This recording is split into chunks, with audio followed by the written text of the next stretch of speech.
Welcome to Business Innovators Radio, featuring industry influencers and trendsetters sharing proven strategies to help you build a better life right now. Welcome to the show. I'm your host, Carol Santella, and today we're going to learn how feeling better begins with one decision. Today we are very fortunate to have with us Rebecca Troup, receptionist, speaker, educator, and consultant, and the owner of Mystical Truths. Rebecca's been educating and guiding those in the business, medical, and metaphysical fields for over 25 years, and she's become well known and respected for her unique ability to educate and present comprehensive information in a fun, easy-to-understand manner. Her approach to shifting everyday perceptions has helped countless people enjoy happier lives. Today, Rebecca will help us explore how we are perceiving and looking at life. She feels one of the key factors to happiness is understanding how to trust life by accessing our own unique power place. I, for one, can't wait to delve into this subject with you, Rebecca, and with that, I wish you a big welcome. Well, thank you, Carol. It's a pleasure to be here. Absolutely. And I'd like to know, I see in your company name you have the word truths. Is there a specific significance to that? There is.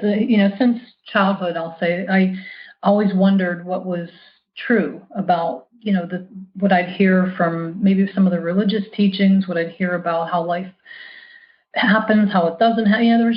I was so curious about why we were here and how life works, and I just wanted the truth. And so that's what I've done. My entire life pretty much is just look for what the bottom line truths are about how life works, and especially the mysterious or the mystical parts of life, the things that we don't see and hear every day, or the things that we're not really used to talking about, with just anybody.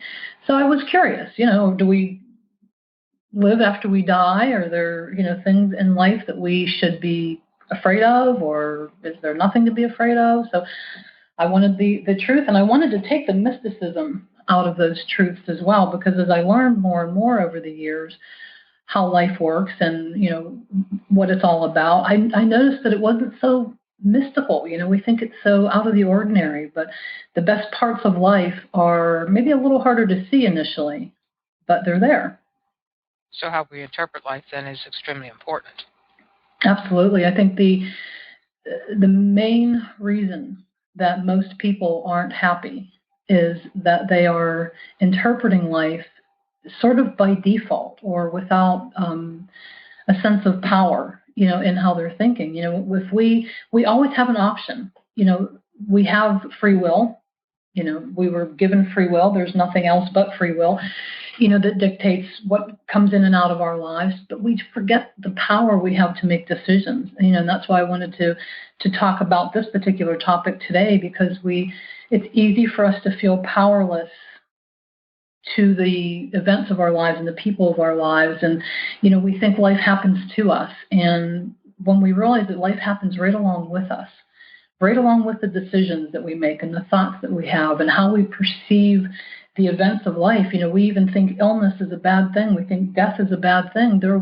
There's a lot of good stuff in there. There's honey in everything. So if we perceive what comes next in life, whether we like it or not, but if we perceive it in a way that allows us to retain our sense of decision-making and personal power and how this is going to, make me feel, or how I'm going to allow myself to feel about it, really makes all the difference for whether we're happy or unhappy. So then how would you classify what is our personal power, and then how do we access that then? Well, our personal power, I believe, is our natural ability that we have to choose how life happens with us or to us, and how the stuff of life is going to affect us. That's what our personal power is. We were born with that. We knew that as children, but with all of the conditionings, that we've been taught through the years, I think we've lost, or many people maybe have lost a relationship with that personal power, and how, like I said, the stuff of life affects us. So these conditionings that we have, the fears, the doubts, the taking life way too seriously, the, life is a bitch and then you die concept, Murphy's Law, stuff happens, what am I going to do? We've been told that over and over and over again by not only those who taught us and would guide us in a maybe parental way or educational way, but just people that we meet, as you go through a checkout line, you go, anywhere in life, you run into these conversations over and over again that have that kind of, oh, stuff happens, what are you going to do, thought to them. And so slowly we get conditioned to give away our power to the stuff of life. And we begin to think that life happens to us. I say instead of life being that, well, it happens and I have no power to do anything about it, how about, well, yeah, life does happen, but I do have decisions that I can make about this. I can look for the honey.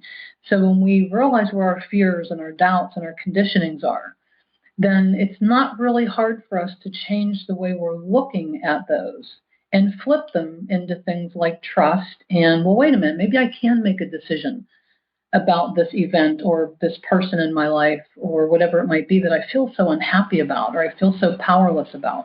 Maybe I can find a different way to look at this and then make some decisions about it and get to that place of power. So it sounds like conditioning has a lot to do with it. So how do we get help with conditioning our beliefs, I guess? Well, I think the first thing we need to do is really just recognize what our personal conditionings are. I mean, they're common. A lot of them are common to a lot of people. Some are more unique or individual. But I think we can all agree that if we just realize first, am I taking life too seriously? I mean, we can say that there's serious stuff to life. But even with that, I mean, that's really just the stuff we don't like or we don't want to have happen. When we realize, but I've been taking it so seriously. Life was meant to be lighter, much lighter than we make it out to be. So when we agree on that, we agree on maybe there are things that I'm afraid of. I'm afraid that my children might get hurt. I'm afraid that I might lose my job. That's such an uncomfortable feeling, to be afraid of this or afraid of that, because, again, that just says I have no power over that stuff. It can happen, and there's nothing I can do about it. Stuff does happen in life, but regardless, we still have a decision to make about whatever it is. So when we agree that, okay, I'm afraid I might lose my job, but there are always other options for me. And me being afraid about it doesn't make it any better. It doesn't increase my chances of keeping the job. It doesn't increase my chances of feeling better. It just makes me uncomfortable. That fear alone makes me uncomfortable, and therefore I'm not happy. So when we agree that we all have those things, and we look in our life and say, well, what is it that's really bugging me? What is making me feel so powerless or so afraid or so doubtful about life? When you identify that, then I think it's pretty easy to look at the flip side of it. Look at the other side of, if I feel like I have to be careful of what I say and where I go and what I do, if I just bring my power back in that, and I say, well, do I really? Do I really have to be careful all of the time? Maybe I can just feel better about things work out for me. Maybe I'll just say that to myself instead, right? Things work out for me. I'll give you a good example. A friend of mine, when his kids are leaving, or one of us is leaving, walking out a door, he'll say, see ya, be careful, bye, be careful. And I realized one day that for years I've said to my kids or anybody that might be leaving, see ya, have fun, bye, have fun at work, have fun. And I thought there's such a difference in that. One is where we say, I love you, be careful, I don't want you to get hurt, there are dangers out there, please come back safely to me. It puts a lot of kind of worry and fear in there without even realizing maybe that's happening. The other one says, yes, there's stuff out there, but just go have fun. Mm-hmm. No matter what the outcome will be, no matter how long you'll be gone, or if this is the last time I'll see you or whatever, we just part on a better note and in a better feeling. And then there's a conditioning in that says, don't worry, because worry doesn't get us anywhere. It doesn't help us at all. It makes us feel powerless to life. So a lot of this is really how we look at life, and the decision that we have to make about it, that big decision, is I have decided to be happy. I've decided to feel good. There's not a lot of power in I hope I feel good, or I want to feel good. I want to be happy. There's not a lot of power in that. But there's a lot of stuff that happens when we make the decision of, I intend to be happy. Right? I'm getting happier every day. The things of my life, the events of my life, the occurrences are working out better for me. I might not like everything that comes my way in life, but I like the way I react to it. Right? I like the way I hold on to my power about how I'm going to feel. So the next time I'm driving and somebody beeps a horn and screams at me because I made a mistake or they made a mistake, I have a choice right there in that moment to let that person pull me right out of my happy day and into their unhappiness, which I then carry with me, and then I dump on everybody else the rest of the day. I go home and yell at my kids, or I stop at the store and I'm mean to the cashier, and then it just goes on and on and on. Or I have the power right there in that moment to say, oh, yeah, I didn't like that. Maybe I even yelled back.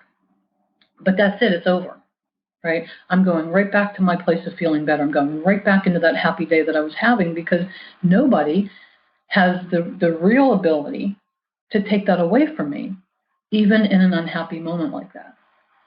So I think no matter what happens, no matter what comes our way in life, even if it is the things that we don't like or the things that we find very upsetting, we can find a way to slide back into some version of a better feeling place about it.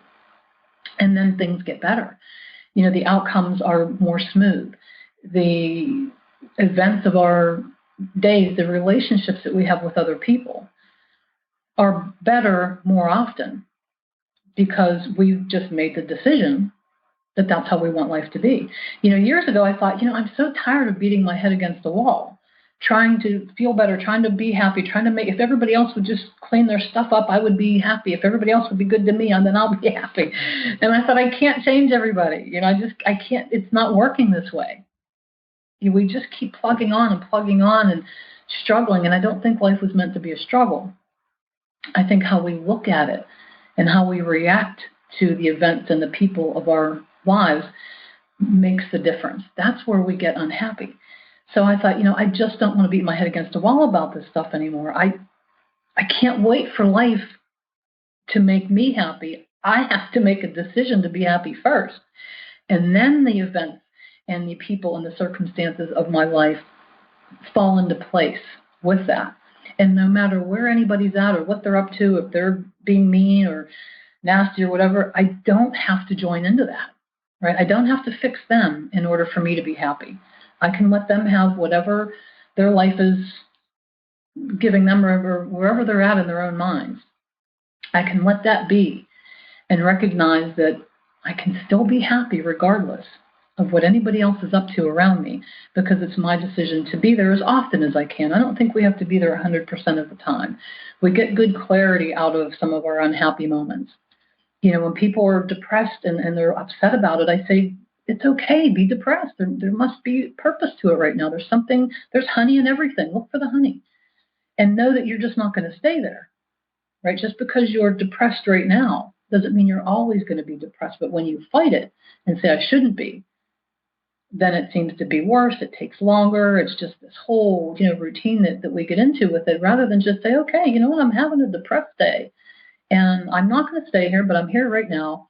And the only thing I can do to make myself feel better when I'm ready to is to look for a few things that feel better, and then just keep doing that and keep doing that. And before you know it, it's not a depressed situation anymore. Okay, so conceptually, that was excellent. If we could give the listeners a technique, I guess I would call it, of maybe 2 to 3, 4 steps that they could start practicing to get out of conditioned belief. Could you give us a couple of those, like 1, 2, 3, 4? Absolutely. First let's realize that a belief is just a thought that you keep thinking. So even these conditioned beliefs are thoughts that we just keep thinking, and mainly because we've heard them over and over again. Like I said before, life's a bitch and then you die. I've heard that a million times in my life. Me too, right. And it's hard. Yeah, it was hard initially for me to not believe that because I've thought it and I've heard it so often. So to me, I started thinking, maybe life's a day at the beach, because even when we die, we still live and we live better. So a conditioned belief or any type of a belief can be turned or changed into a better feeling belief just by thinking the thought that you want to think about it. Then that becomes your reality. So when we think, I believe bad things happen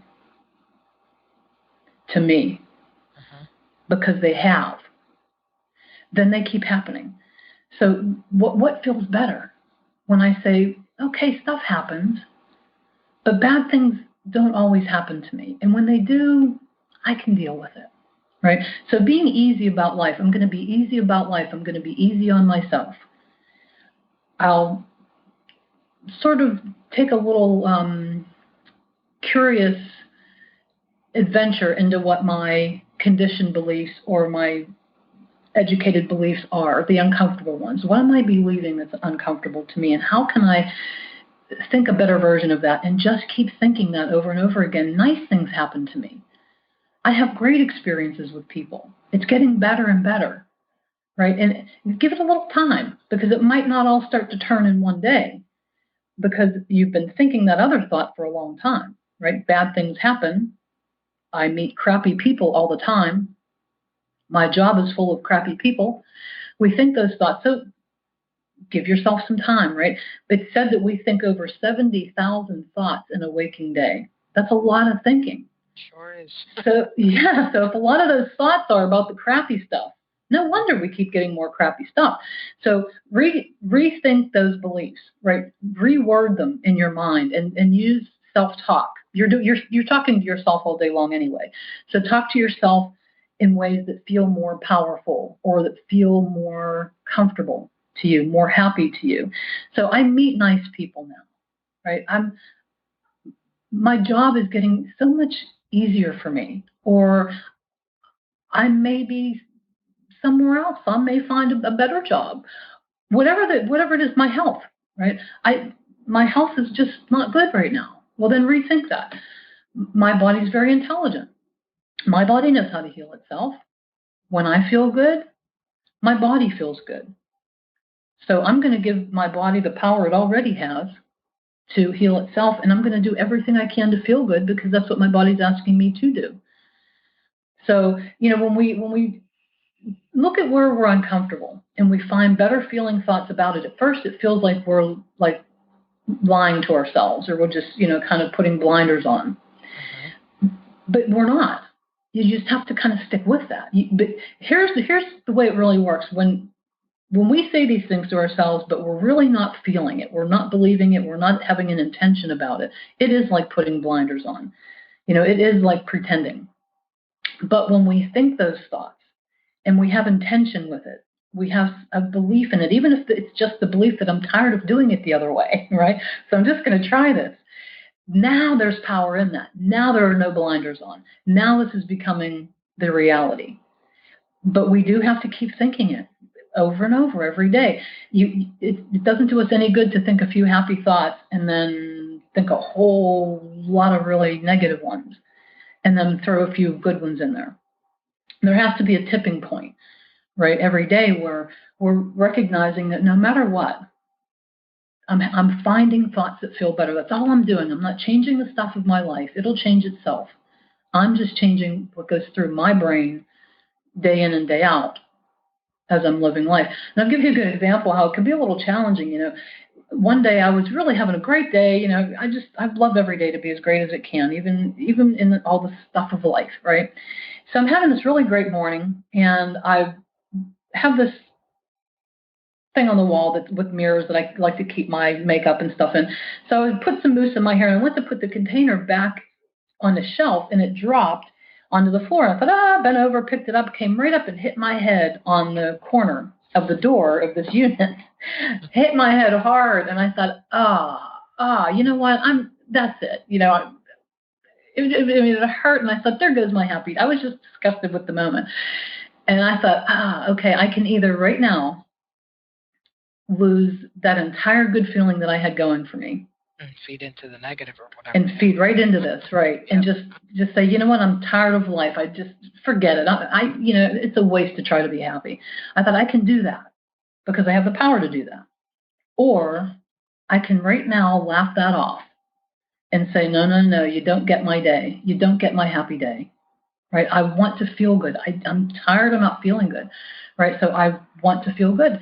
So I brought myself as quickly as I could, right? No hurry, but as quickly as I could, I brought myself in a few minutes back to a place of feeling good. Because I thought to myself, am I going to give away my good feeling to that one little experience that just happened? Mm-hmm.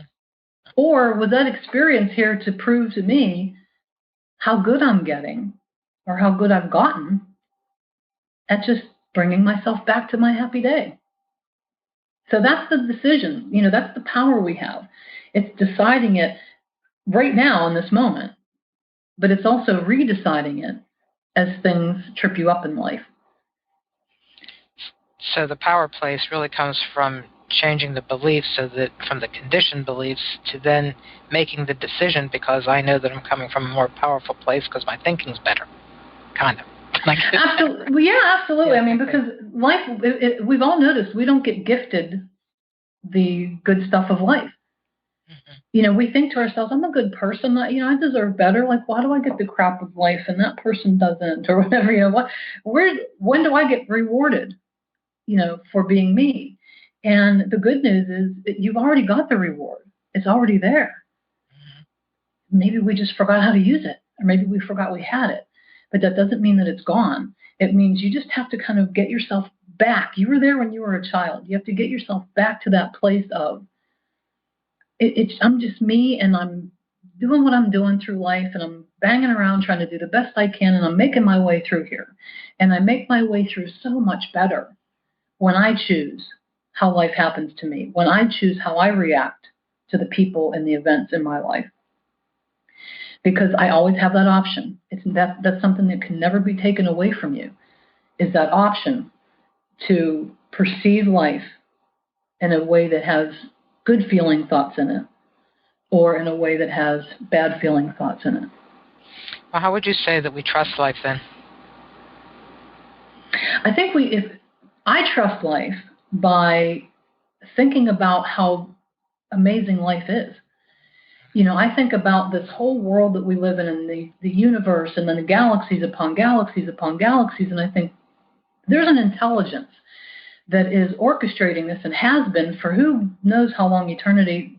There's no length to that, right? So there's some intelligence that has been orchestrating and synchronizing all of this beautifully. That intelligence is something I'm a part of, and it's something that can synchronize and is synchronizing in my life, but it synchronizes according to my free will. So if I am willing myself or thinking myself to be less, or to have not good stuff, to be unhappy, on and on, right? If I am thinking that, I'm willing that, I'm saying that's where I'm at, that's what I'm equal to, then that's what's there for me. Because life doesn't say, oh, she's not really serious. Life doesn't say, well, she should be gifted this. Life just happens, right? So when we trust that intelligence is feeling every thought and interpreting every thought that comes out of us and matching it up with things like it, then we recognize that I'm just as guided, I'm just as free as anybody or anything else.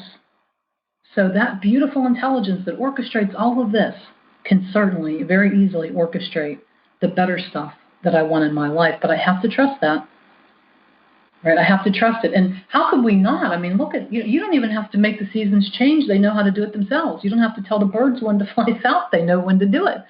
Mm-hmm. There's just an orchestration here that's amazing. So when we feel that and we remember that, I think we've got it. Okay, so I'm interested then in how do you take all of this? How are you getting that out to the public? I mean, are you teaching classes? Are you one-on-oneing it? How are you doing that? All of that. I work with people individually, whether it's by phone or in person or through the computer. I teach classes and do lectures. I'm available in a lot of different ways. I have a whole line of mystical truth books that I'm writing that should be ebooks very soon. Great. So everybody can look for those if they like, many different topics. Mm-hmm. Okay, and then if I asked you what are one or two popular misconceptions about the type of work that you do, what do you think they would be? I think maybe misconceptions about it might be that it sounds too simple to really be true. It's, that it doesn't work. But what I tell people is, of course it doesn't work if you don't follow it. Right? Yeah. So, and life is very simple. So, yeah, I think that would be a big misconception, is that maybe it's either too hard, it would take too long, or that it's too simple, it can't really work. Life is much more simple than we make it out to be. And so if I'm having a one-on-one session with you, is that something that it can be like a one-time situation, or is it something that you find that obviously it will depend on each person's situation, but I mean, I guess that wouldn't... It does. I mean, it depends on what all an individual wants to work with. I mean, there are many people that I really only have to work with one time, and we can straighten out what's not straight, and send them forward with that. There are other people that there's just a lot to work on. They have a lot of different topics they want to work on in their life, or they're just in such an uncomfortable place that it takes, we all learn by repetition. And that's why children's shows repeat so much.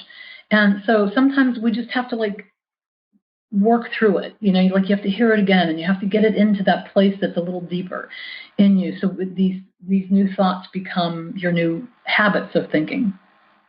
So it really, it depends on the individual. But I think no matter what, staying in some form of education like this or thought process like this, whether it's what I teach or what somebody else teaches, I think that's really important, because there's so much negativity out there that if we don't keep doses of this available to us from time to time, then it's easy to slip back into negativity. Mm-hmm. Well, this has been very enlightening and educational, but is there anything in particular that perhaps we haven't covered that you would still like the listeners to know about on this topic? Well, I think, more than anything, it's just that the way life works is that we have this beautiful power in us to feel good or to be happy, but we do live in a world of contrast. This is a world of variety and contrast. So there will always be things that we don't like or that we don't want in our world. And I always say, then just don't look at those things. Don't worry about them. Don't pay attention to them. That's why there's so much variety in this world, because everybody has different preferences. So as you're preferencing your way through life, as you're noticing this feels good to me, this feels good to me, just keep doing that. When you see things and you say, well, I don't like that, or I wish they weren't, those people weren't at my work, or I wish this wasn't, just find a different thought about it, or don't think about it at all, because that variety is there for somebody else. So just enjoy what you like and let the other stuff of life be there for the other people that have a preference for them. Mm-hmm. Because I think we do lose our power pretty easily in what we don't like about other people or other situations or whatever. Or just by worry and fear alone. Yeah. I when a lot of times when I work with people, I ask them, well, what do you want? Mm-hmm. And they tell me everything they don't want. Right. And I'll say, but what do you want? So if I say, if they're unhappy in their job, and I say, well, what do you want in your work or in your career? Well, I don't want these hours, and I don't want to have to work with that type of individual, and I don't want to be in a company like that, and I don't want to. And I said, but what do you want? Well, I don't want, but what do you want? Right? And then it usually takes us a minute. We actually have to think about that, because we haven't spent a lot of time on what we do want, thoughts. But once they get there, some people will say to me, I don't know. I don't know what I want. And I say, well, we all know one thing. We all want to be happy. So just let's start there. Because when you start there, now you realize what your preferences are. You realize, well, this makes me happy. This feels good to me. Now you're getting your clarity about what you do want. And you're actually heading in that direction at that point. And so working with you can be not just if somebody's down and out, whether it's financial health or whatever. It can be somebody that's already well established and still you're taking them from whichever point they are, correct? Absolutely. If there's any part, because this really applies across the board, anything or things that we find unpleasant or unhappy or depressing or whatever, anything we want to change in life, I can help them get there. It's much easier than what we realize, but everybody kind of has to unravel it their own way. It's very simple, though. I don't want to make this sound difficult, because it's not like it takes years of rehashing where have you been and how did this get there in your life. No, we just start right now where you're at right now. And one-on-one go forward from wherever they're at and get things feeling better quickly rather than, well, this will take some time. Okay, and before we wrap up in a little bit here, I'd like to know, what are your passions around your business? I can tell people that you just have an affinity for them. So what are your passions? I just love to unravel life. I love to help people look at life in a different way. I love to educate and be educated, because I think we're all educating each other. And I see so many unnecessary unhappinesses. And it's so nice to watch people get feeling better, whether it's about their health, their relationships, their jobs, their money, their whatever it is. It's really nice to watch people find ease and a more comfortable place with different parts of their lives. I truly felt that was from your heart. That was very nice, actually. Thank you. Mm-hmm. So can you tell me, please, and the listeners, how can we get a hold of you, or for further information, how can they reach you? Well, they can reach me through my website, which is mysticaltruths.com, or I also have a YouTube channel, which is under Rebecca Troup, and I have a Facebook page, which is Mystical Truths. And so all of my contact information is on all of those. So, yeah, very easy to find me. And we'll be looking forward to more information about your courses and also the books that you mentioned. Wonderful. Thank you. Thank you so much for being here and for sharing with us today, and maybe you'll join us again. Oh, I'd be happy to. Okay. Take care. You too, Carol. Thank you. Thanks for listening to Business Innovators Radio. To hear all episodes featuring leading industry influencers and trendsetters, visit us online at businessinnovatorsradio.com today.